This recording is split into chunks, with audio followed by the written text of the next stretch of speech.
As we continue our build up to Eternal 59, we thought it was only fitting to talk to the man holding the belt. We are joined with Sam Hibberd, Eternal Bantamweight Champion. Sam, welcome to the podcast. Hey guys, how are you? Mate, we're good. Mate, how's the week been so far? You're not too far out now. Good. Well, yeah, it's Monday, so it's just starting. Cut week's always the fun week, but we're probably in a little bit of a better spot than we were for the Meech fight and the 4-man, which is nice. And just getting eager to get in there and do it. Hometown crowd and go from there. Mate, before we dive too deep into Friday, I know our listeners would love to hear the Sam Hibberd story. Mate, where does a boy from Mildura's love for MMA start? Sure. Well, if I'm being honest, it probably started as a little bit of a pro wrestling fan. But I'm not going to put time into that. I'd rather learn something that I can sort of use. And again, country towns are always sort of tough growing up there. But from there was my first coach, Mick Maloney, in Mildura Martial Arts. I went and got started with him at 16, maybe 17. And that's when I just sort of learned that that was mainly jiu-jitsu based. And that's where I just sort of learned that, knowledge is power. The more you know here, the further you'll go. At 18, 19, I moved down to Melbourne for uni, but I was sort of, P's with degrees, and I was going to train, and that was sort of what was happening. And it just sort of, it kept growing from there. It grew to, do you want to have a fight? And like an amateur fight, and okay, sure, I'll have one. And you do that, and it went okay, and then do you want to have another one? Okay, and which turned into, do you want to fight pro? Yep, okay. Wow. Cool. And everything just sort of kept going. I started sort of coaching more and more. I've probably been coaching for about 10 years now, a little bit. Yeah, wow. Yep. And and just one thing kept leading to the next and just always kept the ball rolling, and here we are. Accidentally fell into a pro career. Sounds like. Yeah. Look, I always wanted to do it. It's just when you grow up in a small town, it just always doesn't seem like a reality. But when I relocated anyway, and I saw, everything that was available to us, and we just put in work, and we constantly kept working, and yeah. The thing that stood out to me about the earlier record as well was you started at the higher weight classes. You started at the lightweight. You had a few fights at lightweight, and then my first pro fight was at welterweight. Jesus, so 170. I was a fat piece of shit. Yeah. I was going to ask, was it fitness related, or was it what was going on there? I was fat. There's photos of it kicking around somewhere. My diet was horrible at a younger age. I cut to make that too. I cut to make 77. Probably the same amount of muscle I do at bantamweights. And in that fight, I think I got held in the corner a lot, and I pulled off some bullshit rolling heel hook, and I just used that as a lesson. Okay, get the weight down. Then we went just through refinement and training, went to lightweight, then slowly went to featherweight, and just the more I trained and the more I refined things, it just slowly come down. And I feel like this is optimal me right now at bantamweight. Because you have the guys that say that as you get older, it gets hard. Like you naturally stack on the weight. You see Rob Whittaker moving up in weight classes and stuff like that. And then you have the guys like Frankie Edgar, who may be always smaller for their weight division, just naturally shredding it as they get down further. So do you feel like you were always kind of a bantamweight fighting these guys who were much larger? Maybe. I've sort of gotten smaller as I've gotten older, which is sort of strange. Again, I think it's dramatic sort of lifestyle changes. I eat day and night, drastically different. My understanding of nutrition has greatly changed.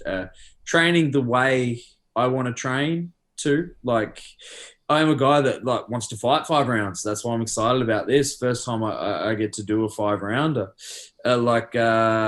One of my old training partners used to call me Slow Twitch Sammy. And but that's what it is. I do like the Thai style of training because I spent all 2019 over there. I do like running. I am a taller guy. I like fighting tall. In this division, I don't seem to have as many problems getting stuck on the fence. And honestly, my body feels good here. This is where I want to be. This is where I feel like I'm the biggest problem. This is like the optimal weight class for you. You don't see yourself continue on your trek down to down to That flyweight. definitely won't be happening. This is already a stretch. We won't be getting any further. Don't worry. We did talk about it through COVID. I was sitting there with Raj Shippett, and he's like, "Oh, maybe we heard the UFC is looking for flyweights. Maybe you can make flyweight." Yeah. But then as I was cutting weight for the last fight, I was like, "Fuck, I'm not cutting 57." So. I know, like Astro Boy, the flyweight champion Steve Urchig. He's done some fights at bantamweight before. I was wondering if you maybe were chasing the double championship dream and dropping down to. I ain't getting down that low. There's no drama of that ever happening. This is already a stretch. Yeah, we're not getting down that low. Perfect. Now let's jump back to Eternal 57. You talked about it briefly with the Grand Prix. When you realised you would only have to fight once on Eternal 57, did it change anything in your mind just before you went into that fight? Not really. Because the draw was done a couple of days before the fight anyway, so we knew we had Meech first round. And when you're training for a four-man, you train to get in and out real quick for that first fight. You know, that was what we're drilling. So as far as I was concerned, you know, that was just the first fight of the tournament and went to plan. It's just unfortunately for me being drawn out over 2 nights. But again, yeah, I'm excited and I'm getting ready to do it. The first win, I don't know, it felt a little hollow because even at the weigh-in, the winner of this fight, the winner of Meech was going to fight Sean. So it was already straight on to the next thing. You know, I'm not going to sit there and, you know, let my head go up my own ass. So it was straight back to work. It felt a little incomplete. And that's why I'm looking forward to Friday night. Like, because we were meant to do this, like Christmas last year was missed because we were meant to do the four-man originally in January. So that's sort of October that you start, you know, getting ready. January, 2 weeks out, COVID in Melbourne. So everything got pushed back. So that was again, and then we pushed on March for it. And now May, I'm just ready to finish the job and stack up the 4th win in a row, hopefully the 4th finish, and put my hand up for a UFC spot. Mate, nice. We love that. And now on that night, Jack Jenkins obviously retained his belt and then you picked up yours. What's the vibe around Absolute when something like that happens? What's it do to a group?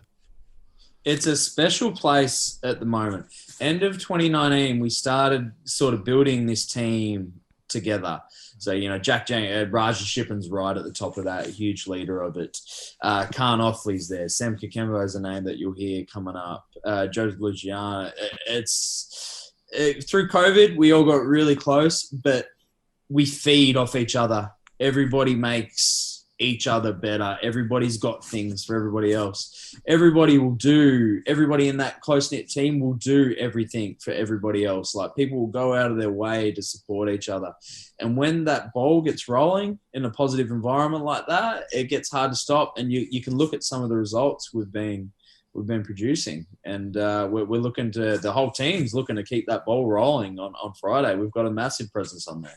I think you see that like worldwide when a gym becomes like a dominant in a local scene, it does become hard. Like, remember back in the late 2000s, early 2010s, the Jackson Wink in the UFC, it was just like all the TriStar, every single fighter who was holding the title was Jackson Wink, or AKA eventually as well. So that's kind of been centralized in the Australian scene with Absolute at the moment. Yeah, and I was very lucky too. 2017, one of my coaches sent me over, and I ended up getting sort of 3-4 weeks at Alpha Male. Oh, shit. And so it was just good to see what a training room of that size was like when you get sort of 20, 30, 40 pros on the mat, all working together and feeding off each other. So it was good to see that and see what it was like with, you know, all those guys kicking around there. And we've sort of, to me, it feels like we've got a closer knit version of that growing. And because you're obviously a coach with Absolute as well. So like, did you find anything there that you brought back to Absolute? Actually, yeah. The just a tweak on that anaconda. Yeah. I picked up over there from Chris Holdsworth in one of his jiu-jitsu classes. just because 35er, similar body size to mine, and it was just rocked up to the right jiu-jitsu class, and then kept tweaking things. But just the way they train, the way they carry themselves, I guess, just seeing what it was like over there, more just being over there and seeing what the American scene was like. But what we're doing right now at Absolute, it's special. It's amazing. And now jumping forward to this week, we touched on it earlier. It's weight cut week. It's the week of the fights. You've done all the hard work. There's probably nothing that you can drill right now that will drastically change your approach to this fight. Do you not necessarily take your foot off this week, but like, what's this week's preparation look like for you? It's actually a busy week, which is good because you just want to keep it rolling. Wednesday, I'll freshen sort of right up. You just drinking water, not eating. I still coach fight weeks, so I'll coach tomorrow, because I just like to sort of keep my mind working, and it's better than sitting around home when you're feeling shit anyway. But yeah, there's been a few things like this, which is different side of it as well. So you feel what it must be like for the guys in the UFC, like fight week, just interviews and everything like that. It's a beast on top of itself, let alone getting ready to fight. But it's just always about the weight this week. You're just thinking about the weight. And then the weigh-in comes, you get to eat, you're happy, and then you get to go fight the next day. So that 24 hours must be absolutely like just the most positive experience ever. I can eat, I can punch someone. This is sweet. The Gold Coast was great because they do early weigh-ins. So you can weigh in, I think, 11 o'clock. And so you almost get that extra meal in, which is huge. What's the weigh-in time here? Later, I think it's like 6, 7 o'clock. So, they're just all things you take into account just with experience and being professional. So, I was quite lucky because I've sort of been getting ready I was originally booked to fight for the AFC bantamweight title in April 2020. So that was sort of since, January 2019 that I was getting ready for a fight and cutting to bantamweight. That fell through, but, that was sort of close. Then the original one was meant to happen in January, like I think I was saying before. So that was 2 weeks out. So that was almost a practice cut. Then we had the cut again for Meech. So all of a sudden, I've only had 2 fights at bantamweight, but I've nearly made the cut 5-6 times, and I've got to refine things, and that's the way I viewed things. It was just practice cut, like refinement. Just get something out of the time. Every time you do it, you get a little better at it. You can change something, and I feel like I'm in a better spot for this one than I was for the Meech fight. I was going to say, you mentioned earlier that you're feeling probably better this week than you have before. So the key is obviously to fight a fighter at their new weight class as early as you can, because 5 fights down the track, they're fine at it. They're sweet. They're easy. Look, I was probably in my own way a little bit earlier in the career, but again, that's all a part of it, and that's the journey, and that's why guys do it. It's a part of it. You enjoy that. You enjoy that refinement of everything, and looking for better ways of doing things, and yeah. And we've talked a bit about the week of leading up to the fight, and looking back at the previous couple of weeks and the previous couple of months of prepping for this fight. A lot of different fighters we've spoken to have different ways of kind of focusing on their training. Do you more train for a specific opponent? Do you focus what Sean's going to bring to the fight, or do you focus on refining your skills and really? Well, I've been watching Sean because we were meant to perform it. So I've been watching him since, way back early last year. So it's not as if I haven't been thinking about him as well. We only knew the draw of the 4-man a day before, 2 days before. So there already.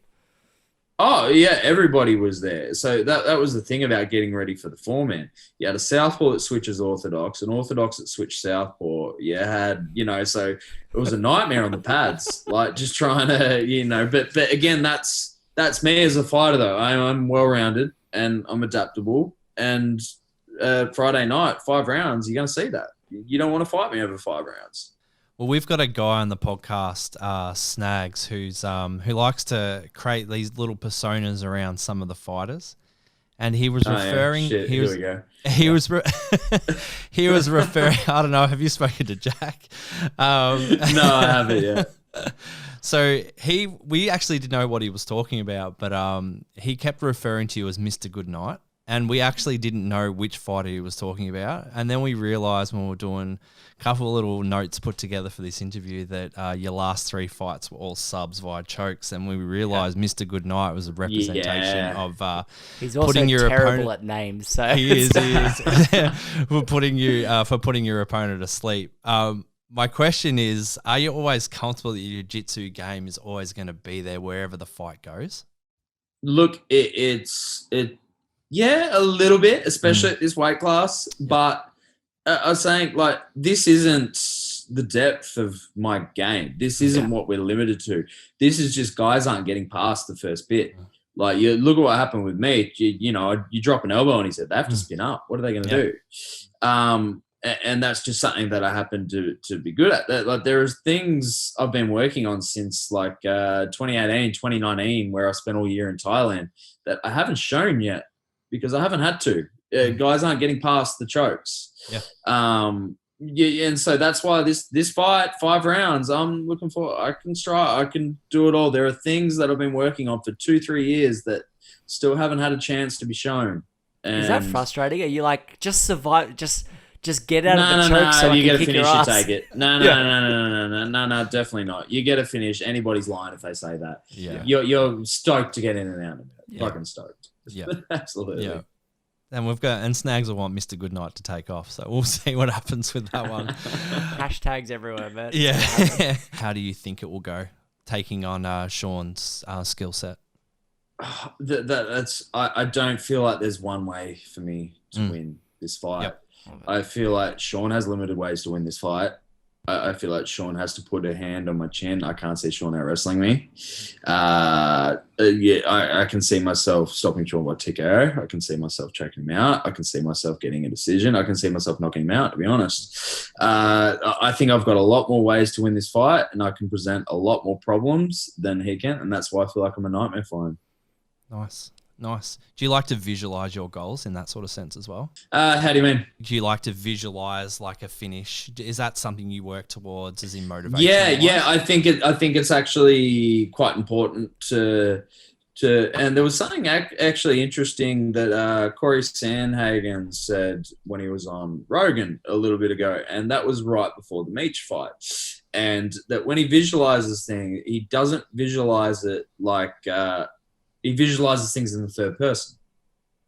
And so ever since then, like even when I'm getting ready to coach something or show something, which is a huge development tool in itself, like coaching 20 hours a week. Like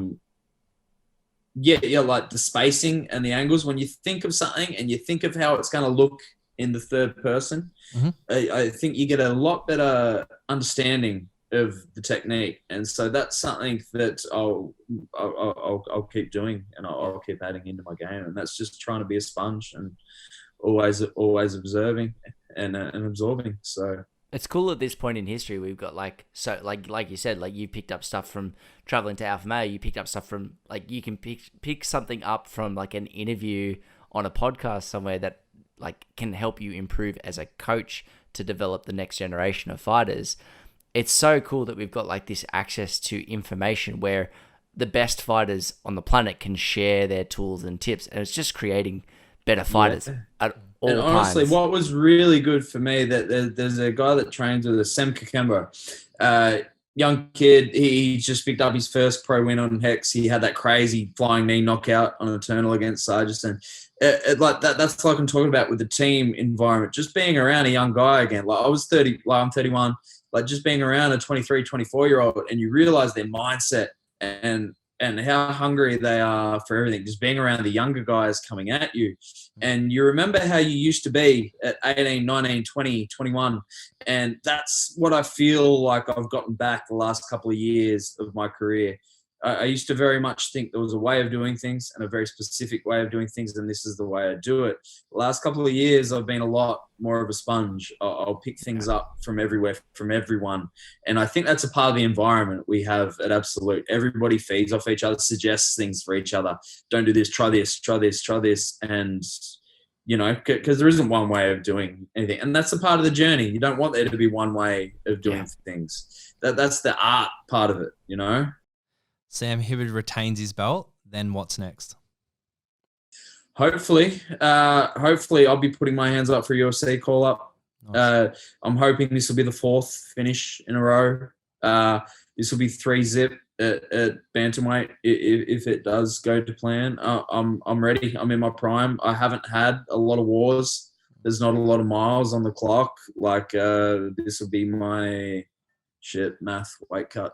What am I on? 413. This will be my 14th fight, 14th pro fight. I only had 3 amateurs fights. I didn't have a long amateur career. I've worked a lot of this out as a pro, which a lot of us had to do. By the time guys turn pro, they've usually found their weight class. They've done this. They've had these lessons.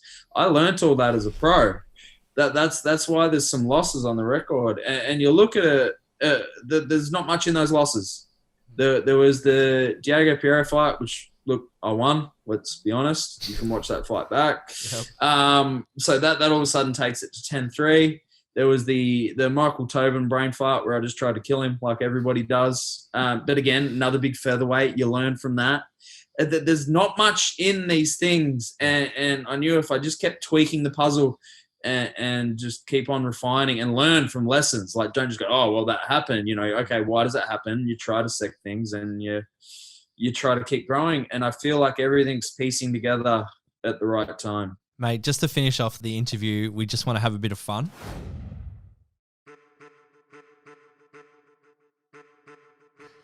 Favorite training partner? Raja Shippen. Favorite session during the week? Oh, change up. Sorry? No, you go. Favorite session during the week? Wednesday morning, no-gi at St Kilda. I leave 5 minutes from St Kilda, so I get a little bit of a sleep in. And it's nice just once a week to just play pure jiu-jitsu. Yeah, nice. Which is nice. But Friday sparring is always fun too. Most dreaded session? Can also be Friday sparring against Raja Shippen. So that goes both ways.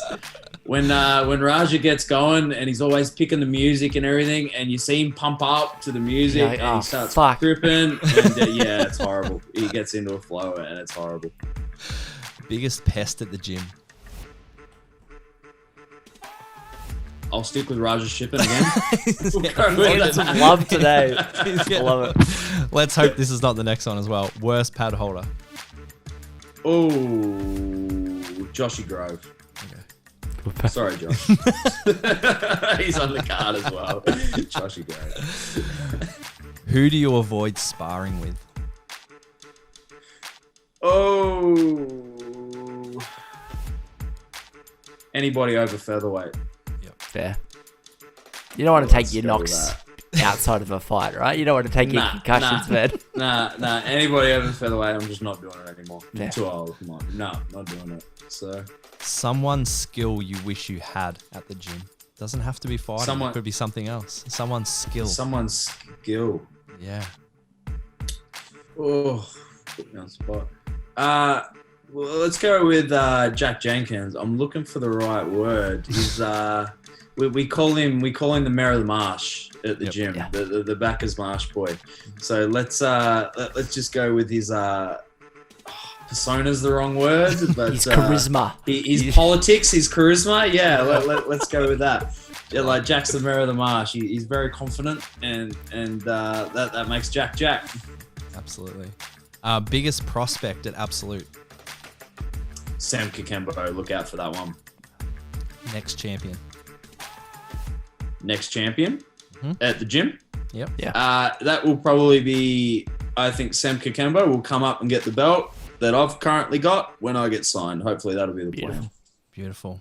Sam, good luck for Friday, and thanks for joining us on the Run It Back podcast. Thanks for having me, guys. Cheers.